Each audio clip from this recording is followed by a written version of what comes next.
Good morning, my dears. This is Grandma Ophelia, 68 years young, speaking to you from my little home in Oak Ridge, Tennessee.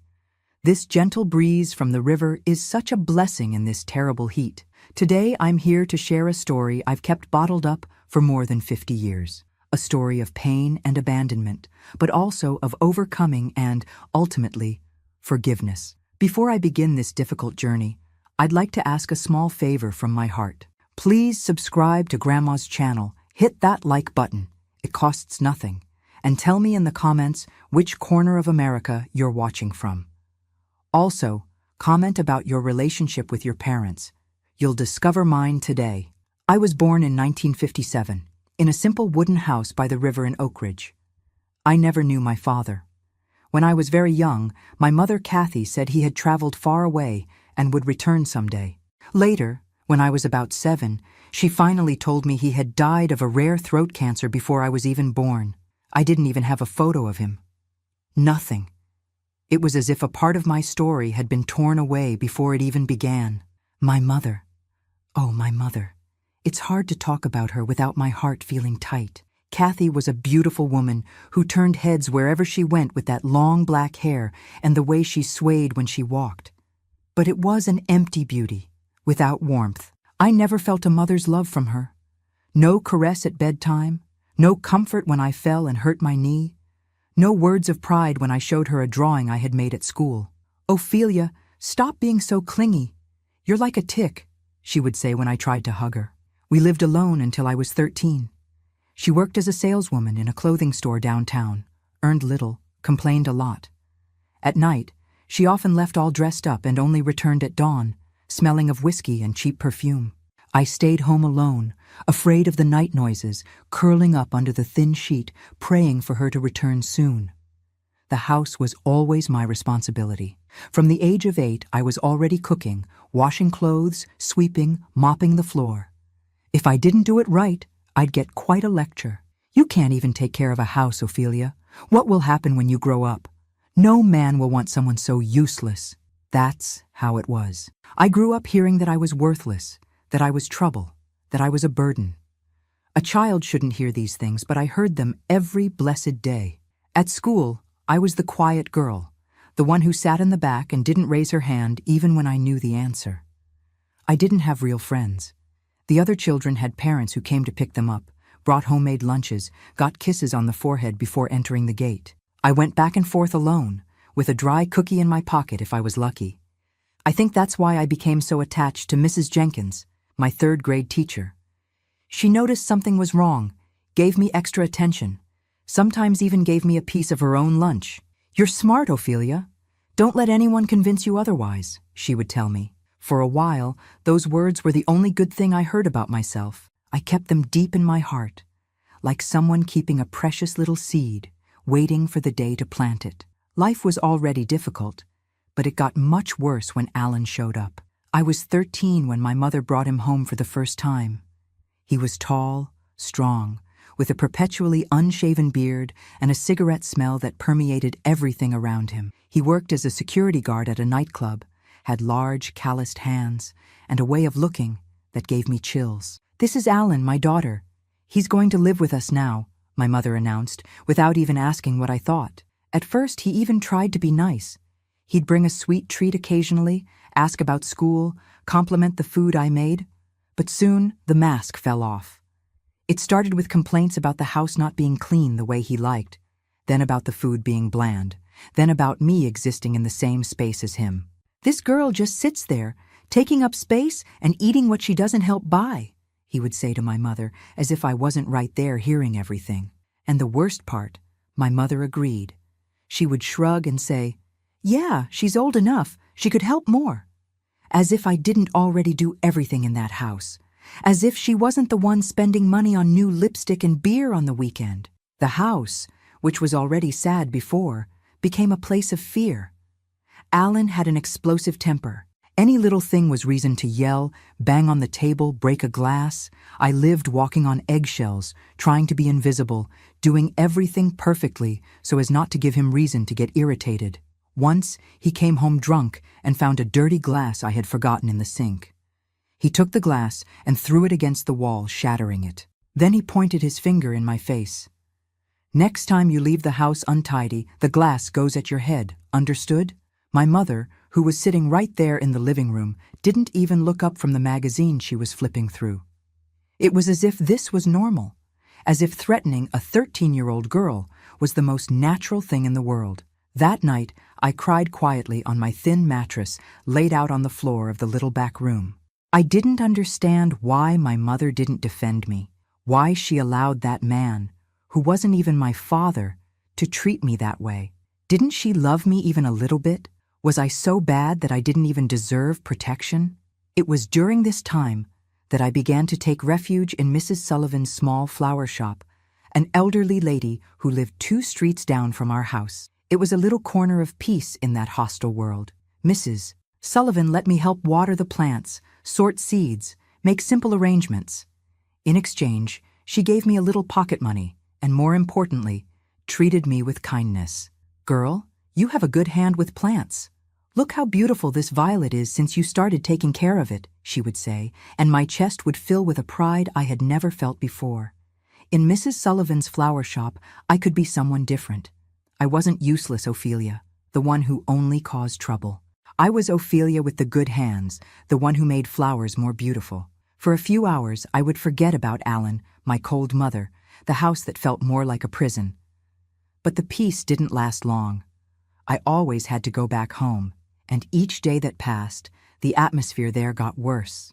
Alan drank more, yelled more, broke more things. My mother, in turn, seemed to wither like a flower without water. The sparkle in her eyes faded, the sway when she walked disappeared, replaced by a tired dragging of feet. Sometimes, late at night, I would hear her crying in the bedroom. Other times, I would hear the unmistakable sound of a slap to the face, followed by her apology.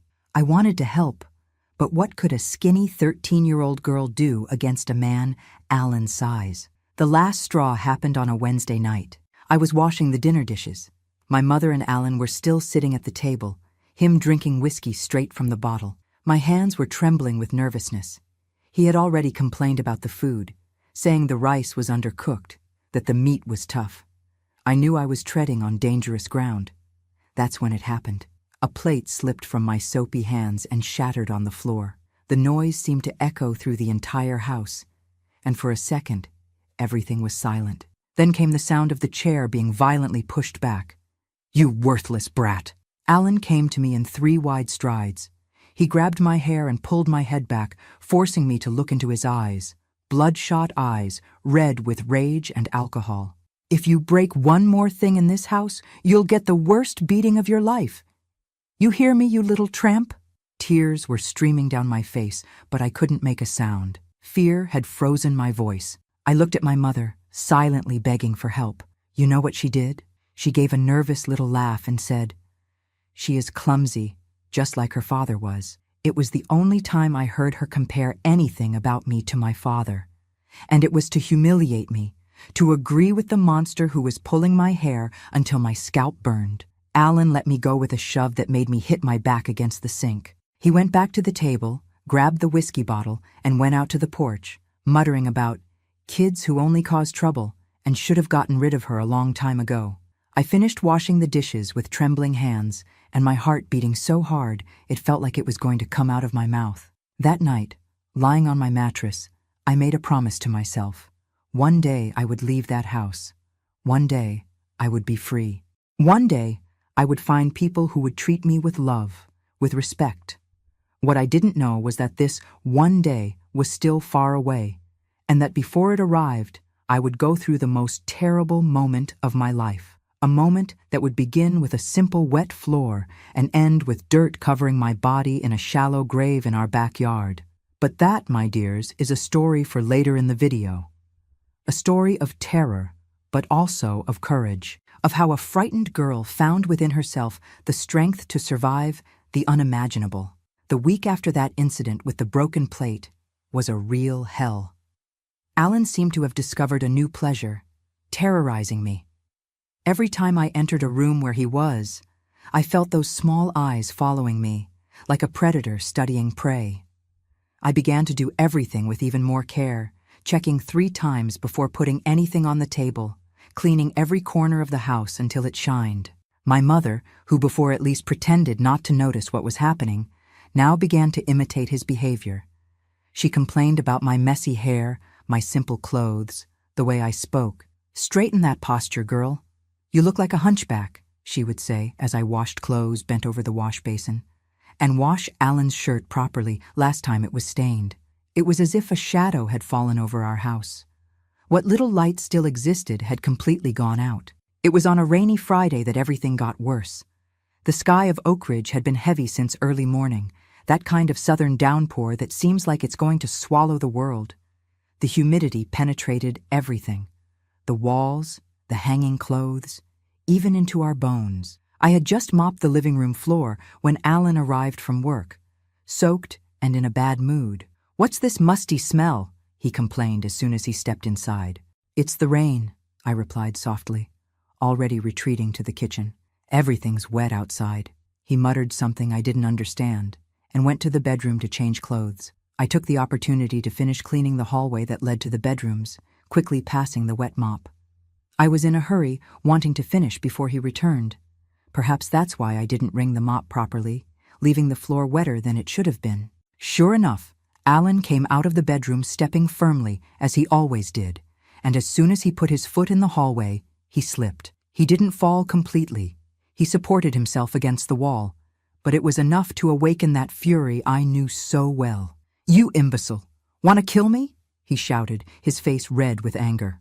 "Don't even know how to mop a floor right?" I dropped the bucket and ran to the backyard, thinking that maybe out there with the rain and neighbors nearby, he wouldn't dare hit me. I was wrong. Alan came after me like an enraged bull. "Get back here! I'm not done talking to you!" I stood still under the oak tree, the fine rain soaking me completely, trembling not from cold, but from fear. Alan stopped at the back door, looking at the heavy sky, as if deciding whether it was worth getting wet to come after me. "All right," he finally said, with a calmness that frightened me more than the shouting. "Stay there, but don't say I didn't warn you." He went back into the house, leaving me there, soaked and confused. What did he mean by that? Through the kitchen window, I saw when he said something to my mother, who just nodded her head, without questioning. Then he left again, this time through the front door, disappearing down the street. I stayed in the backyard for almost an hour, afraid to go in. When I finally gathered the courage, my mother was sitting at the kitchen table, smoking one cigarette after another. "Mom, what is Alan going to do to me?" I asked, my voice almost disappearing with fear. She took a long drag before answering, without looking into my eyes. "If I were you, I'd pack my things and get out of here before he comes back." My heart froze. "Are you telling me to leave home?" "I'm not telling you anything. I'm just saying he's very angry, and you know how he gets when he's like that." "But I have nowhere to go," I protested, tears already blurring my vision. She shrugged, as if that wasn't her problem. "Then go to that old lady's flower shop you like so much." At that moment, I understood that I was completely alone. My own mother was throwing me to the wolves, washing her hands of what could happen to me.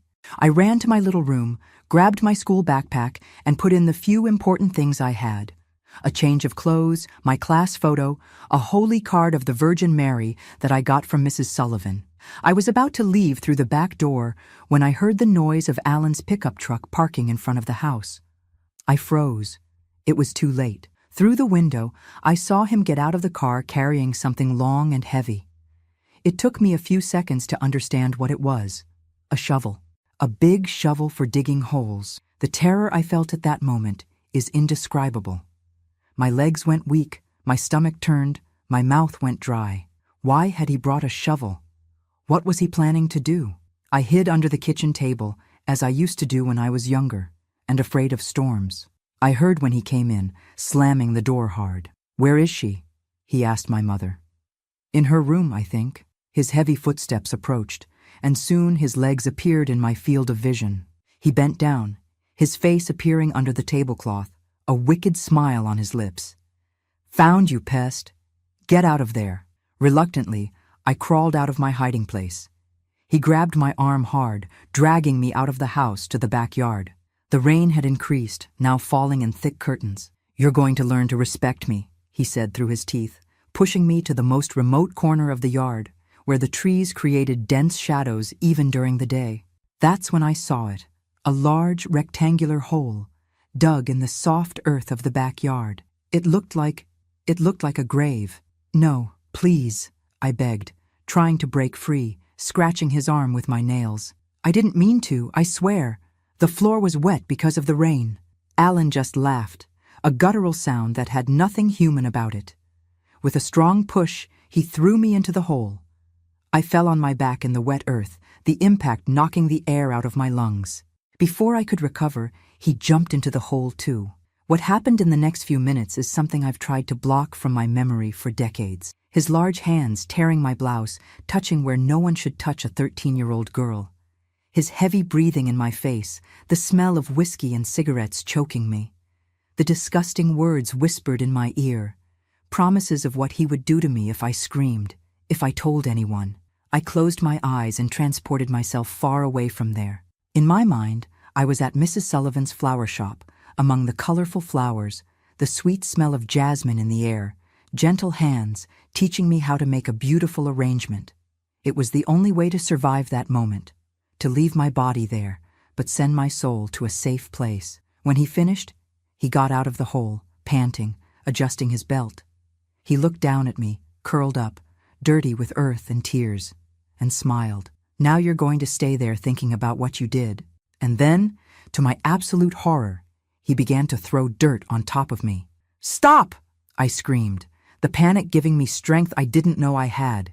"You're going to kill me!" "Shut up!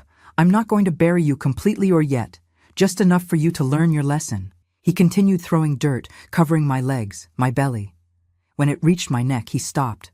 He looked satisfied at his work and then said in a casual tone, like someone commenting on the weather, "Tomorrow morning I'll come get you out of there. If you've learned to be a good girl, maybe I'll let you continue living in this house. If not," he left the sentence hanging in the air, the implicit threat more frightening than any word. And then he was gone, leaving me there, buried up to my neck in a hole in the backyard, with the fine rain falling on my face, mixing with the tears that wouldn't stop flowing. I screamed for help a few times, but the rain muffled my voice. Besides, our house was on a large lot, away from others. Nobody would hear me. Nobody would come to save me. And my mother? Where was she while all this was happening? I looked at the kitchen window and saw her there, standing, watching. For a moment our eyes met, and I thought I saw a flicker of guilt in her eyes. But then she closed the curtain, choosing once again not to see, not to act, not to protect me. The hours dragged on endlessly. Night fell, bringing with it the cold of the southern midnight. My body, trapped under the heavy earth, began to tingle, then to hurt, until finally going numb. The rain continued to fall, sometimes harder, sometimes a fine drizzle, soaking my face, my hair. At some point, exhausted from crying, I fell asleep. I dreamed of my father, a faceless man who extended his hand to me, trying to pull me out of that hole. "It's not your time yet," he said in a deep and gentle voice. "You need to fight. You need to survive." I woke up with the first ray of sunlight hitting my face. The rain had stopped, leaving behind a clean blue sky, almost offensively beautiful considering the hell I was living through. My entire body ached. My throat was dry, my eyes swollen from crying so much. It was at that moment, looking at the blue sky between the oak leaves, that something awakened inside me. A small but intense flame. It wasn't just fear or desperation. It was anger. Anger at Alan for his cruelty. Anger at my mother for her cowardice. And for the first time, anger at myself for having accepted that situation for so long. "I'm not going to die here," I whispered to myself, my voice hoarse. "I'm not going to let him win." I started to move my toes, then my ankles, trying to create space in the compacted earth. It was a slow, painful process. The wet earth stuck to my skin, making every small movement difficult. But I continued, ignoring the pain, the cramps, the fatigue. Inch by inch, I created space to move. I don't know how long it took. Minutes, hours, but eventually I managed to free my legs enough to bend them. With an effort that seemed to drain my last strength, I pushed my body upward, the earth reluctantly giving way until I managed to sit in the hole. I looked at the house, fearing to see Alan or my mother, but there was no sign of anyone. They must still be sleeping, exhausted after a night of— I'd rather not imagine what they were doing while I was fighting for my life out there. With difficulty, I dragged myself out of the hole. My legs, numb after hours of immobilization, barely supported me. I fell to my knees several times before managing to stand up. My clothes were filthy, torn in several places. I could feel scratches and bruises forming all over my body. My first instinct was to run, to flee from there as fast as possible. But where to? Without money, without documents, with nothing but the clothes on my body, what chances would I have out there? And what if Alan came after me? He knew people all over Oak Ridge, would find me easily. No, running away wasn't the solution. At least not yet. I needed to be smarter. I needed to plan. I dragged myself to the yard faucet and washed my face, drinking water desperately. Then, silently, I entered the house through the back door. Everything was quiet. The clock on the wall read 5:40 in the morning. They would still sleep for at least another hour. I went to my little room, took off my dirty clothes, and put on the only clean outfit I had. I looked at myself in the broken piece of mirror I used to comb my hair. A girl with large, frightened eyes stared back at me, her face dirty with earth, her neck marked by thick fingers. I didn't recognize myself in that fragile, destroyed figure. Never again, I promised my reflection. Never again will I let anyone hurt me like this. I sat on the edge of the mattress, ideas beginning to organize in my mind. If I wanted to survive, I would need to be stronger, more determined than I had ever been. And the first thing to do was to ensure I would have enough time to escape when the time came. I then remembered the pills my mother took to sleep. She kept a blister pack in the kitchen drawer for nights when insomnia attacked her. If I could put some in their breakfast, the plan began to take shape in my head, each detail fitting like pieces of a puzzle. It was risky, dangerous even.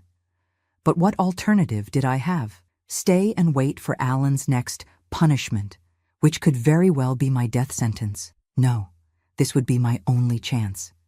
And I wouldn't waste it. With this determination born of desperation, I got up and went to the kitchen. It was time to prepare a special breakfast for my mother and stepfather. A breakfast that would give them a deep sleep and give me the freedom I so longed for. The frightened girl who entered that grave no longer existed. In her place, someone new was emerging, someone willing to do anything to survive. And the first step of this new Ophelia would be taken the next morning, with a plan that would change my life forever. It was still dawn when I started preparing that breakfast. My hands were shaking, but my mind was clearer than ever. The clock on the wall showed 6:15 in the morning when I lit the stove. Usually, Alan and my mother woke up around 7:30, which gave me enough time. First, I prepared everything as usual. The strong coffee that Alan liked, the scrambled eggs, the bread I baked myself twice a week. I wanted it to seem like a normal day, for them not to suspect anything. While the water for coffee was boiling, I went to the drawer where my mother kept the medicines. The blister pack of sleeping pills was there, hidden underneath boxes of Band-Aids and ointments. I looked at those small white pills, my heart beating so hard I thought it would wake the whole house. How many should I use? I didn't want to kill them. As bad as she was still my mother. I just needed them to sleep long enough for me to get out and seek help. I decided to use 4 pills, 2 for each of them. I crushed them with the back of the spoon until they became a fine powder and mixed them into the sugar bowl. My mother always put a lot of sugar in her coffee. Alan drank his without sugar, but sweetened the orange juice he drank right after.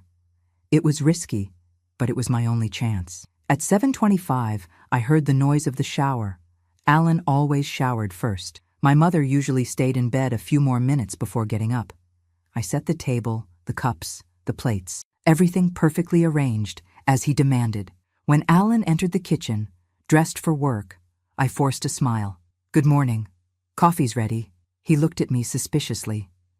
He probably expected to find a crying girl, begging to be released from the hole in the yard. Instead, there I was, apparently submissive, preparing breakfast as if nothing had happened. He grunted, sitting at the table. Looks like the night in the hole taught you something after all. I didn't answer, just served his coffee, black, without sugar, as he liked it. Then, I prepared the orange juice, putting a generous amount of sugar. The sugar mixed with the crushed pills. My mother appeared soon after, her hair still wet from the shower. She looked like she had aged 10 years in that night. There were deep circles under her eyes, and she avoided looking directly at me. "Good morning, Mom," I said, trying to sound normal. "Want some coffee?" She nodded without saying anything and sat at the table. I served her cup, watching as she added 2 heaping spoons of the adulterated sugar. The next few minutes were the longest of my life. I stood near the stove, pretending to clean the counter, while watching out of the corner of my eye as the two of them drank. Each sip they took was like a small victory for me. Each time the liquid touched their lips, I was closer to freedom. Alan finished first, pushing away the empty plate and drinking the orange juice in large, thirsty gulps. Then he got up, took the pickup truck key, and warned, "I'll be back later.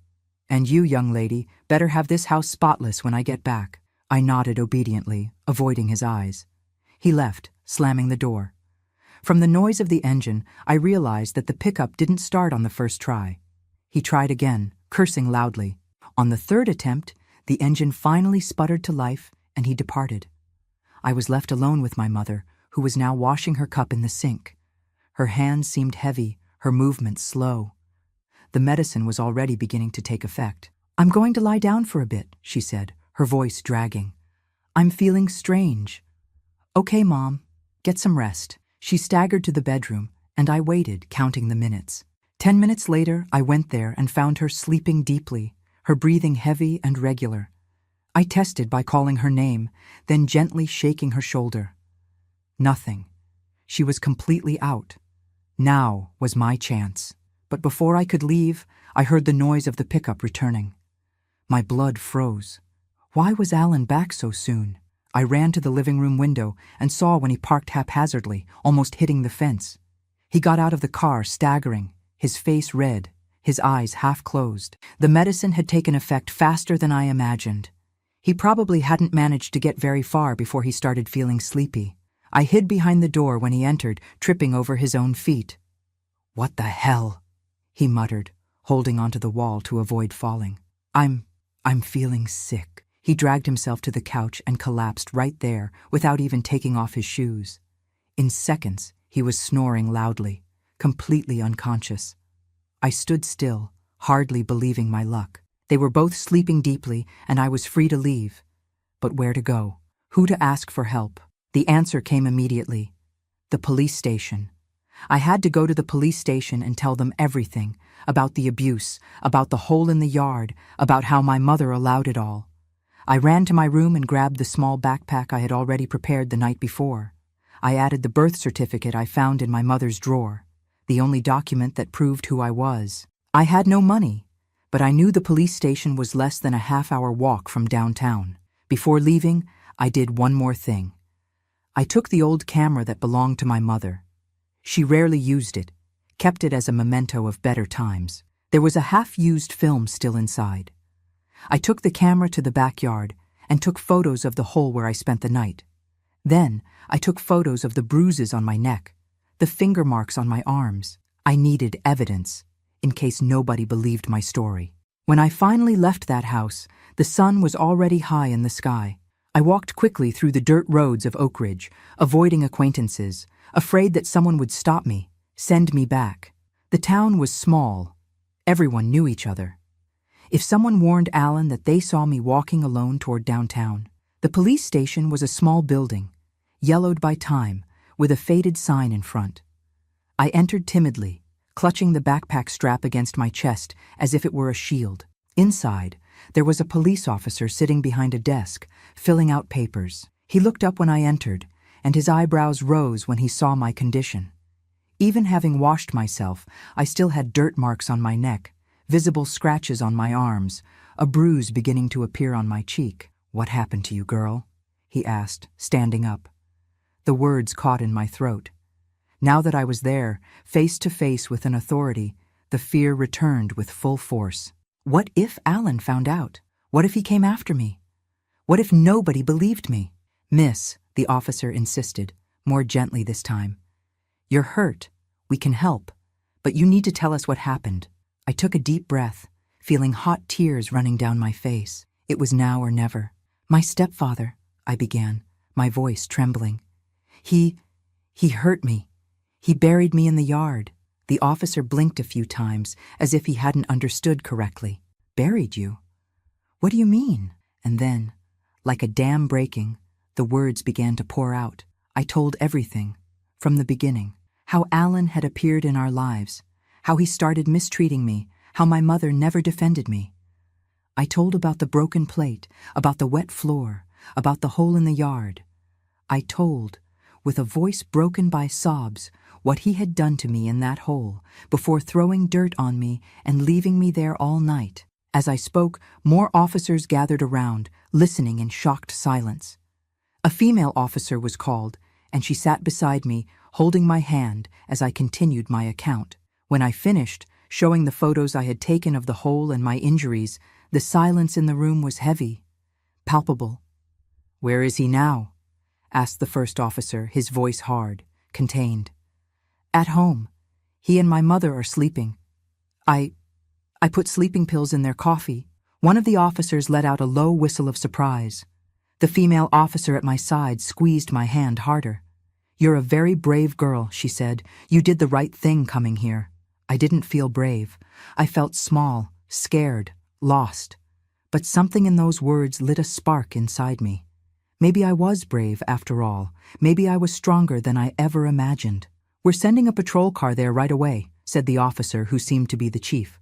"Gomez, call Child Protective Services. The girl will need a place to stay."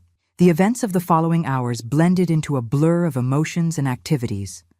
I was taken to a medical office where a gray-haired doctor examined my injuries, took photos for what he called forensic report, asked delicate questions about the abuse I suffered. A social worker appeared, a woman with a calm voice and gentle eyes, explaining that I would temporarily be under state custody until my situation was resolved. Later, I learned that when the police arrived at my house, they found Alan and my mother still sleeping. But the most shocking thing, as soon as the officers entered, Alan woke up startled and, realizing what was happening, attacked one of the officers. In the confusion that followed, they discovered something that explained a lot about my stepfather's behavior. Packages of cocaine hidden in the ceiling lining, an illegal gun under the mattress. Alan wasn't just a violent man. He was a drug dealer, a criminal who used our house as a front for his shady business. And my mother? When she finally woke up, surrounded by police officers, she began to cry desperately, saying she was afraid of him, that he threatened her, that he forced her to participate in the schemes. She told how he manipulated her, how he made her feel useless without him, how he threatened to kill her if she tried to leave him or report him. It was at that moment, hearing the social worker's account of my mother's despair, that I began to understand something painful. She was also a victim, a different victim than me, a victim who failed to protect her own daughter, but a victim nonetheless. The hatred I felt for her began, slowly, to transform into something more complex, a mixture of pity, disappointment, and, surprisingly, a hesitant desire for understanding. I spent that night in a foster home on the outskirts of Nashville. It was a simple place, but clean and safe. There were other children there, with stories as painful or more painful than mine. Lying on a bunk bed, listening to the breathing of the other girls in the room, I thought about how my life had completely changed in just 24 hours, from buried in a hole to saved by the police, from prisoner to free. I fell asleep with a strange feeling in my chest. It wasn't happiness. There was still a lot of pain and fear there, but it was something close to hope. The hope that perhaps the worst had already passed, that from then on, things could only get better. What I didn't know, lying on that bunk bed, was that fate still held many surprises for me, that my journey was far from over, that I would still meet my mother again in circumstances I could never have imagined, and that, against all odds, I would find not only safety, but also a purpose in life, a purpose born from the very pain that almost destroyed me. But that, my dears, is a story for another moment in this long journey that has been my life. A story of new beginnings, revelations, and finally, redemption. The days that followed my escape were an emotional roller coaster. I stayed 2 weeks in that foster home in Nashville, sleeping on a narrow bunk bed, sharing meals with children whose looks were as lost as mine. Some talked about their stories openly, as if sharing the pain helped carry the weight.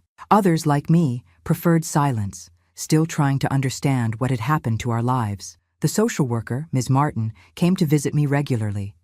It was she who brought me the first news about Alan and my mother on a rainy May afternoon as we walked through the small garden of the institution. "Your stepfather is going to be in prison for a long time, Ophelia," she told me, holding a flowery umbrella over both of us. "Besides what he did to you, they found a lot of evidence of his crimes. Drug trafficking, illegal weapons, assaults." I felt immense relief hearing that. The idea that Alan could get out, find me, take revenge, had been a constant nightmare in my poorly slept nights. "And my mother?" I asked, my voice almost disappearing. Ms. Martin sighed, adjusting the glasses that always slipped down her thin nose. "Your mother is in a complicated situation. She's not in jail, but she's facing charges of negligence and omission.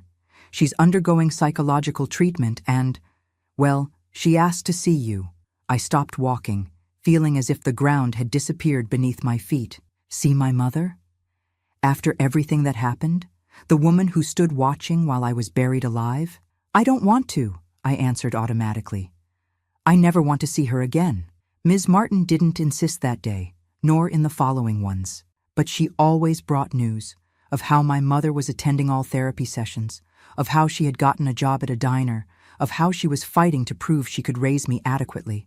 "She's trying, Ophelia," Ms. Martin would say. "People can change when they have the chance." I didn't believe that. How could someone who allowed such atrocities against their own daughter change? It was easier to maintain the hatred, the resentment. It was safer. It was at the end of the 3rd week that something unexpected happened. I was sitting in the cafeteria, unenthusiastically stirring a bowl of oatmeal, when Ms. Martin appeared accompanied by a man I had never seen before. He was a gentleman of about 60, completely white hair, wearing a simple but well-pressed suit. "Ophelia, this is Sheriff Johnson. He's handling the case involving your stepfather and would like to talk to you." The sheriff sat across from me, his face serious but kind. He explained that he needed to ask me some additional questions, things that would help ensure that Alan stayed in prison for as long as possible. It was a difficult conversation. I had to relive details of that terrible night, explain again the threats, the abuses. But then, when I thought we were finished, the sheriff took a thick folder from inside his briefcase. "There's something you need to know, Ophelia. Something about your mother and Alan that we discovered during the investigation." He opened the folder and began to show documents, photos, medical reports. As he explained, my world turned upside down once again. My mother wasn't just a passive accomplice to Alan's crimes. She was a terrified victim.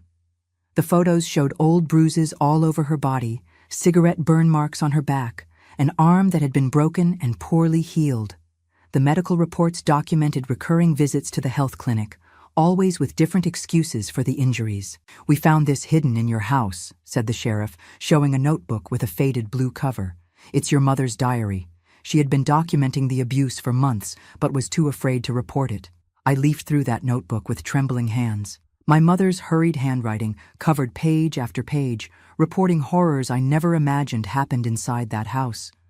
How Alan beat her when I was at school, how he threatened to kill her and me if she tried to escape or ask for help, how she had tried to escape once, only to be found and dragged back by his friends who seemed to be everywhere in town. And then, on the last page, an entry from the day I was buried in the yard. He buried her. My God, he buried my daughter. I stood watching, too cowardly to do anything. If I scream, he'll kill us both. If I run for help, he'll finish burying her before I return. I'm trapped in a no-way-out situation. May God forgive me for what I allowed to happen to my girl. May God forgive me for not having the courage she has. Tears were running down my face as I read those words. They weren't excuses. They didn't erase what had happened. But they showed me something I hadn't been able to see before. My mother, as trapped as I was in that house of horrors, just with different chains. Why did she never tell? I asked the sheriff, my voice choked. Why did she never ask for help? Fear does terrible things to people, Ophelia. Your stepfather had connections with dangerous criminals. Your mother genuinely believed that you would both be killed if she tried to escape. We sat in silence for a moment, the weight of those revelations hanging between us like a dense cloud. Then, the sheriff continued, "There's one more thing you should know. Alan wasn't just any drug dealer. He was the main distributor in the Oak Ridge region. He used your house as a front, and your mother and you as shields. No one would suspect a family man." I thought of all the times Alan received friends at home, the whispered conversations on the porch, the bags that mysteriously appeared and disappeared. It all made sense now. When you reported him, Ophelia, you didn't just save yourself. You helped dismantle a drug network that was destroying families throughout the region. You're braver than you imagine. I returned to the foster home that day with my head buzzing. The revelations had turned my world upside down.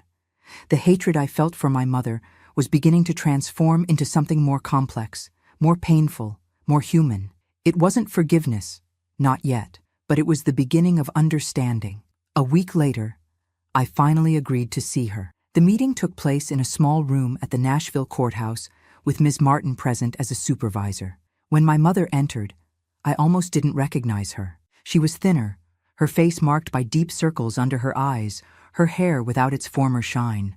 But there was something different in her eyes, a clarity I had never seen before. We stayed in silence for long seconds, just looking at each other. Then, without warning, she fell to her knees in front of me, sobbing, "Forgive me, daughter. For the love of God, forgive me for not protecting you." I couldn't answer. Part of me wanted to scream, accuse, throw in her face every moment of pain I had gone through while she watched.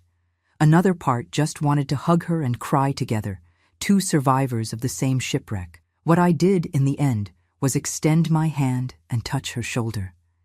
A simple gesture, neither forgiveness nor rejection, just acknowledgement. We are here, we survived, and now, what will we do with that? In the months that followed, our relationship began to be rebuilt, brick by brick. It wasn't easy.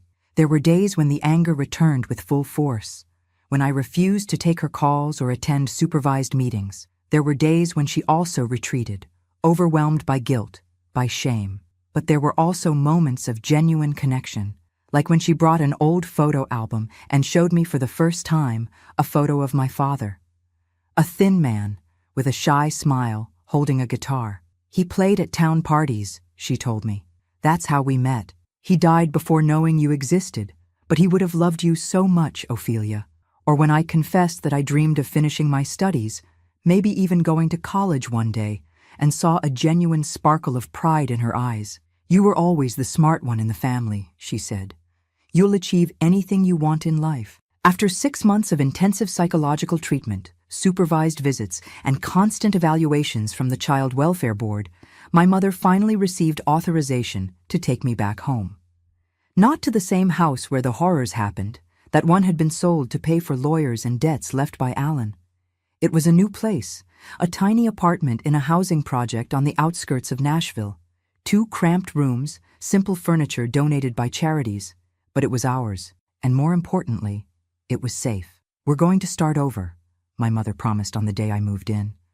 Just the 2 of us, building something better. It wasn't a fairy tale. Life was hard. My mother worked 2 jobs to be able to pay the rent and keep food on the table. I went back to school, trying to make up for lost time, facing the curious looks and whispers of classmates who knew fragments of my story.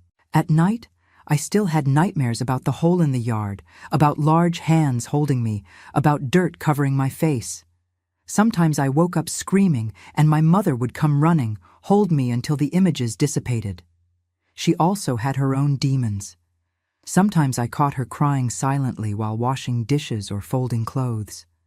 Other times, she would startle at loud noises, as if expecting Alan to appear at any moment. We were 2 broken people trying to glue each other's pieces back together. Imperfect, painful, but genuine. It was during this period that I discovered something about my mother that I had never imagined. She dreamed of being a nurse. She had even started the course before getting pregnant with me, but abandoned it when financial difficulties tightened. "I always wanted to care for people," she told me one night, as we ate instant noodles at our improvised little table. "I guess that's why it hurts so much not being able to care for you properly." "It's never too late to start over," I replied, surprised by my own words. The next day, I brought home pamphlets from a nursing technical course that accepted scholarship students. Her eyes shone like I hadn't seen in years. It was the first step in a journey that, without our knowing then, would completely change our lives. In the following 2 years, our life found a new rhythm. My mother studied at night, after long days as a waitress. I dedicated myself to school, determined to get grades high enough to earn a scholarship in the future. On weekends, we did house cleaning together in family homes to supplement our income. Gradually, the wounds began to heal. They didn't disappear completely. They never would. But we learned to live with them, to transform them into something that strengthened us instead of destroying us. It was in one of those weekend cleaning jobs that we met the family that would change the course of our history again. Dr. Regina, a respected psychiatrist from Nashville, and her husband, Dr. Paul, who taught at the medical school. They treated us with a respect we had never experienced before, always offering fresh water, sometimes even inviting us to lunch after we finished the service. I was 16 then, and Dr. Regina soon noticed my interest in the books that filled the shelves of the house. One day, she caught me leafing through a volume on psychology. "Are you interested in this?" she asked. "Very much," I replied shyly. "I think, after everything I've been through, I want to understand how the mind works, why people do what they do." It was the beginning of a mentorship I could never have imagined. Dr. Regina began to lend me books, to invite me to lectures at the university, to talk to me about cases she attended, without revealing identities, of course. When I mentioned my dream of studying psychology one day, but my fear of never being able to afford college, she smiled. "There are scholarships, Ophelia. With your school record and your life story, you have great chances, and I'm going to help you get one." And she helped. More than I could dream. But that's a part of the story yet to come. The story of how a girl who was buried alive managed not only to survive, but to flourish. The story of how pain can be transformed into purpose, and how the worst moments of our lives can surprisingly lead us to the best. The year 1977 marked a complete turning point in my life. I had just turned 20 and was holding in my hands an envelope that would change my destiny forever. The acceptance letter to the psychology department at Vanderbilt University with a full scholarship. When I read that letter, sitting in our small kitchen in Nashville, I cried like a child. They weren't tears of sadness, like so many I had shed throughout my life, but of an almost unbearable joy. "I did it, Mom!" I shouted, showing the paper to my mother, who had just arrived from the hospital where she worked as a nursing assistant. "I'm going to be a psychologist!" She dropped her bag on the floor and hugged me tight, sobbing along with me. In that embrace there was so much: pride, redemption, the promise of a future that neither of us would have dared to dream years ago when we were trapped in that house of horrors in Oak Ridge. The path to get there hadn't been easy. After we met Dr. Regina and Dr. Paul, our life began to change gradually. With their help, I got a scholarship to finish high school at a better school. My mother completed the nursing technical course and got a job at the municipal hospital, earning a salary that, for the first time, allowed us more than just to survive. We still lived in the same small apartment, but now it had colorful curtains, a shelf full of books, many borrowed from Dr. Regina, and even a black and white television that we bought in 12 hard-earned installments. On the walls, instead of the raw plaster, we had put up flowery wallpaper, hiding the moisture stains. They were small luxuries, but they symbolized how far we had come. Dr. Regina became more than a mentor to me. She was almost a second mother. She spent hours helping me study for college entrance exams, lent me books that went far beyond the school curriculum, took me to lectures and debates at the university. When I confessed my specific interest in psychological trauma and recovery, she introduced me to colleagues who specialized in the area, broadening my horizons. "You have something many psychologists will never have, Ophelia," she told me one day, as we walked through the corridors of the hospital where I was doing a volunteer internship. You lived through trauma firsthand. You know the pain from the inside. That will give you an empathy and understanding that no book can teach. Those words were engraved in me. For the first time, I saw my traumatic experience not just as a scar, but as a powerful tool that I could use to help others. My pain could have a purpose. When I finally entered university, I immersed myself in my studies with an insatiable thirst. I devoured books, participated in all the study groups, asked questions that sometimes left even the professors thoughtful. Some colleagues found me intensely serious, almost obsessed. They didn't understand that for me, each class, each theory, each concept was a piece in the puzzle of my own recovery. Freud, Jung, Skinner, Rogers, each of these theorists offered me different lenses to look not only at the future of the patients I would one day attend, but at my own past. I began to understand the mechanisms of fear, dissociation, post-traumatic stress. I began to give names to the monsters that still occasionally visited my dreams. In my second year of college, something unexpected happened. Dr. Regina invited me to accompany her in a pilot project she was developing, a support group for women victims of domestic violence. Not as a therapist, of course, I was still just a student, but as an observer, someone who could learn in practice. I think it will be good for them. And for you, she said, with that penetrating look that seemed to see through all my defenses. My first day in that group changed my life forever. Sitting in a circle with 8 women of different ages and stories, I heard accounts that painfully echoed with my own experience. One had been beaten by her husband for 10 years before managing to escape. Another had been abused by her uncle since childhood with the complicit silence of the family. A third had tried to report her violent partner 3 times, but the police never did anything. I remained silent most of the time, observing, absorbing. But at the end of the session, an older lady, with cigarette burn marks on her arms, so similar to the ones my mother had, looked directly at me. And you, girl? What's your story? I felt Dr. Regina's gaze on me, not pressing, just supporting. I took a deep breath and, for the first time outside a controlled environment of therapy or police investigation, I told my story. I told about Alan, about the hole in the yard, about my mother paralyzed by fear, about the night buried under the rain, about the escape plan.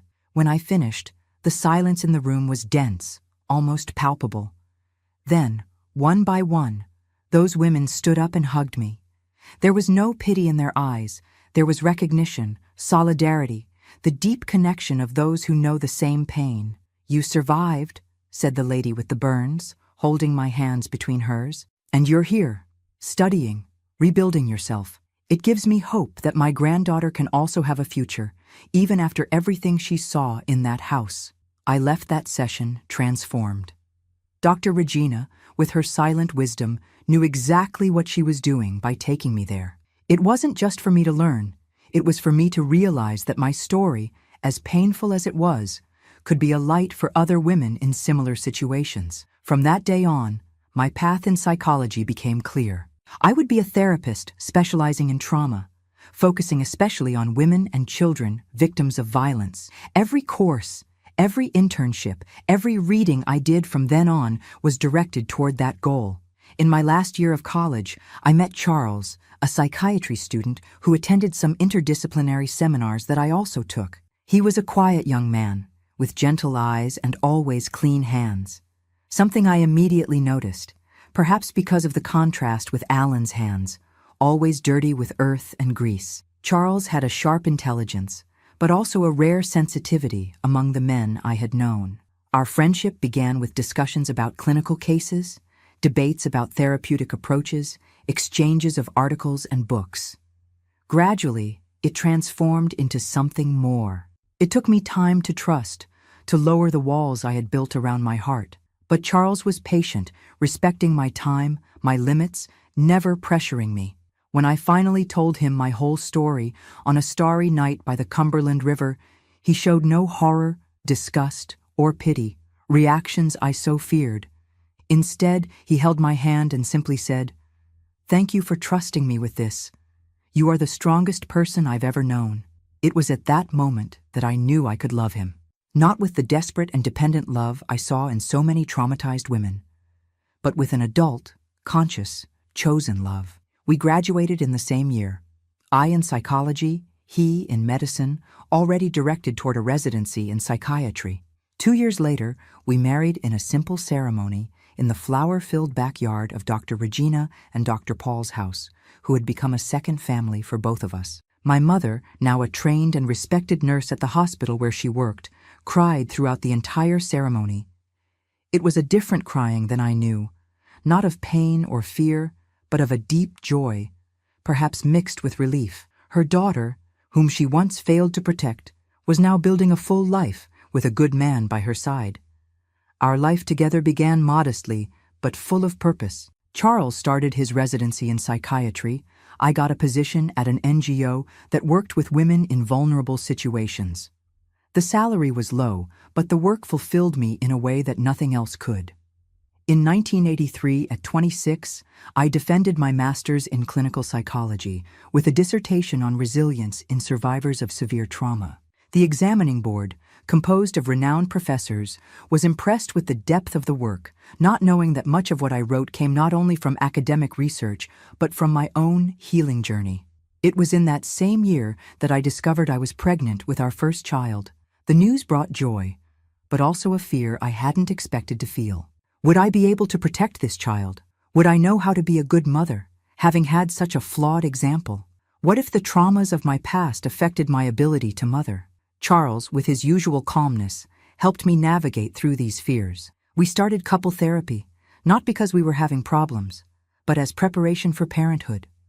We wanted to enter this new phase with our eyes open, aware of our own traumas and triggers. Peter was born on a rainy April dawn in 1984 after a difficult but transformative birth. When I put him to my chest for the first time, something blossomed inside me. A love so immense, so fierce, that it almost hurt. At that moment, I made a silent promise. This boy would never know the kind of fear that dominated my childhood. He would be protected, loved, respected in his individuality. 2 years later came Mariana, our daughter with curious eyes and an easy smile. Our family was complete. Our small circle of love and security established in a world that I knew was often cruel. Balancing motherhood with a career wasn't easy, especially in an era when women were expected to prioritize home above all else. But Charles was a partner in the full sense of the word, equally sharing responsibilities, supporting my professional projects, creating space for me to follow my vocation while also being a mother.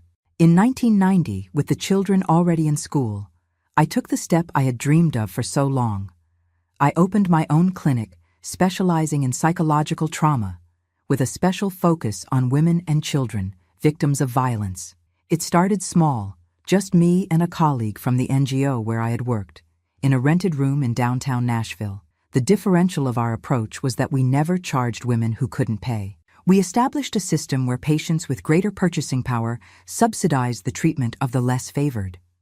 We didn't get rich with this model, but we managed to help hundreds of women who otherwise would never have had access to quality psychological treatment.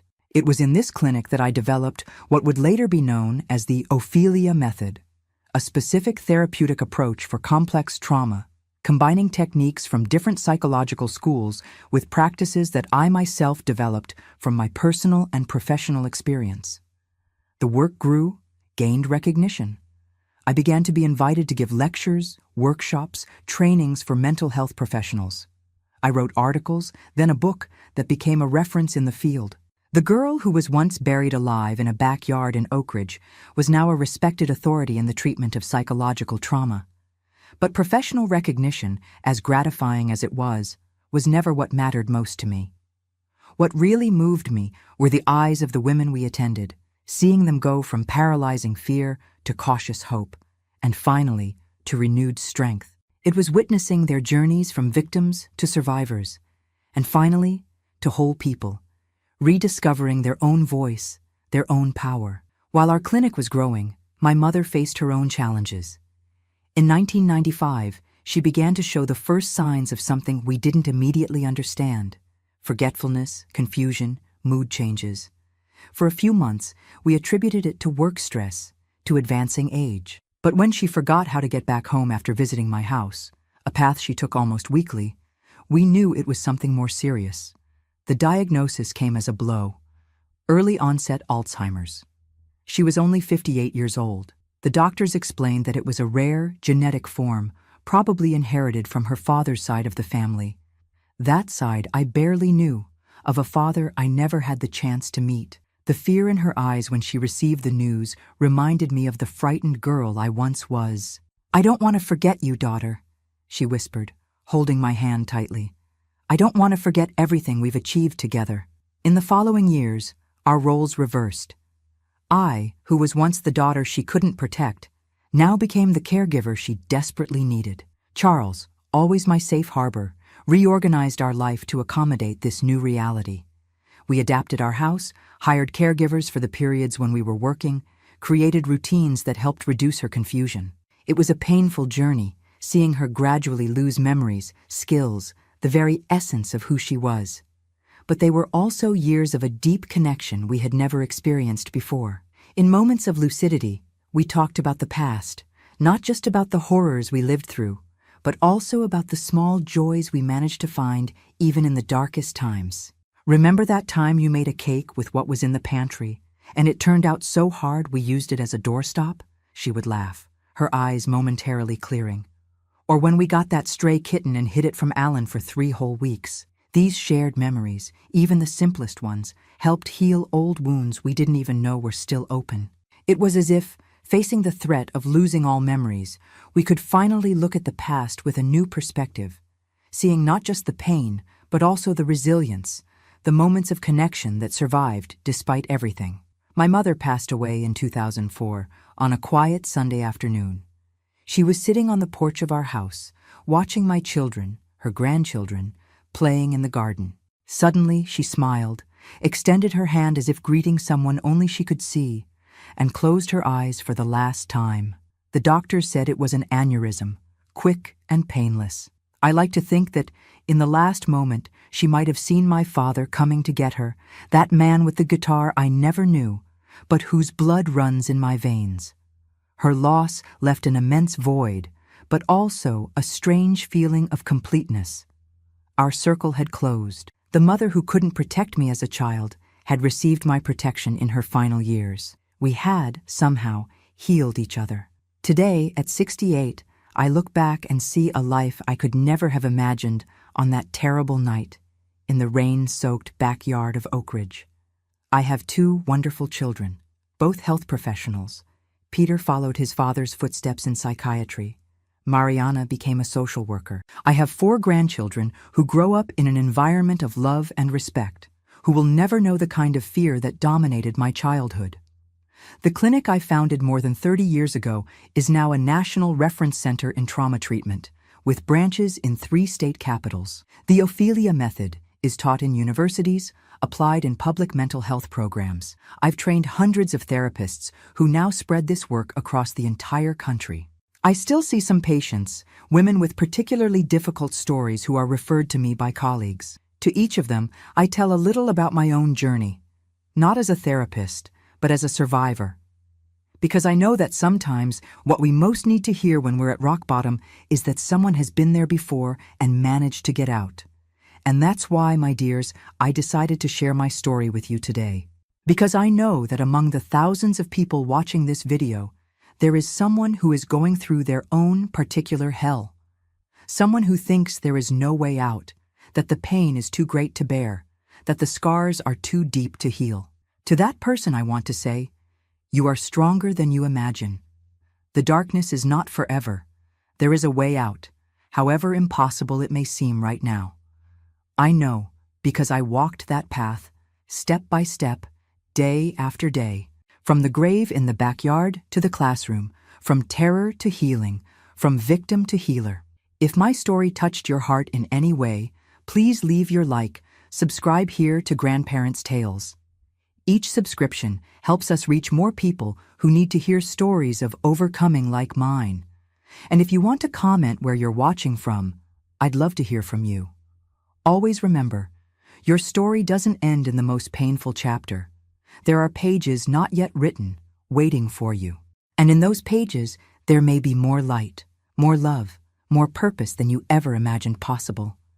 With all my love, this 68-year-old grandma who was once a girl buried alive, but who found the strength to rise from the earth and reach for the stars.